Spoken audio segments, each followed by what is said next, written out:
Welcome into your news at 10. Tonight, Governor Henry McMaster laid out his priorities for the year ahead to state lawmakers and to South Carolinians.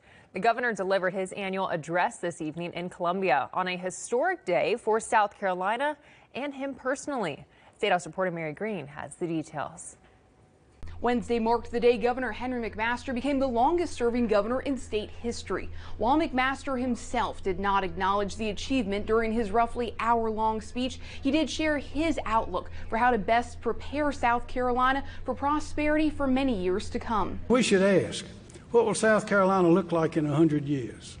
That begs the question, what do we want it to look like in 100 years? McMaster said much of it starts with investments. The governor is asking lawmakers to put hundreds of millions of dollars over the next year toward fixing South Carolina's roads and bridges, conserving and preserving its lands, and helping the state recover from Hurricane Helene. He also wants them to raise teachers' minimum pay to $50,000 and cut the state's top income tax rate to 6%, saying it should ultimately be eliminated altogether. This is what the people want.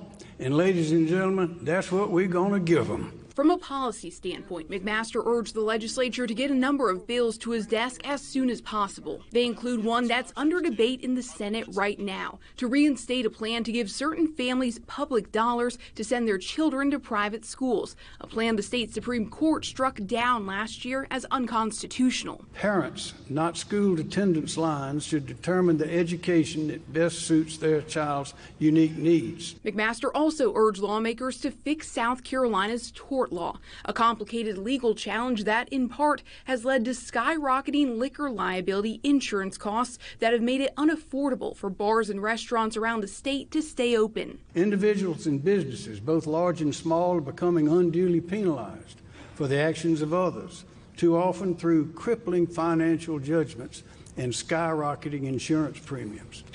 I ask you, the General Assembly, to find a common sense solution. Much of the governor's top policy requests are in alignment with the General Assembly's, including passing an energy reform bill this year. McMaster also delivered a public show of support Wednesday for a potential revival of the failed VC Summer nuclear project, with the state-owned utility Santee Cooper now seeking private companies to buy and finish the job. I believe that restarting these two reactors in South Carolina will not only help fuel our state's future power needs, but will also usher in a nuclear power renaissance across the United States. Senator Margie Bright Matthews of Colleton County delivered Democrats' response. She called attention to an issue McMaster ignored, the state's ongoing financial troubles centered on a reported $1.8 billion surplus recently found to actually be an accounting error. These problems have landed South Carolina under federal investigation. The buck stops with you, Governor McMaster.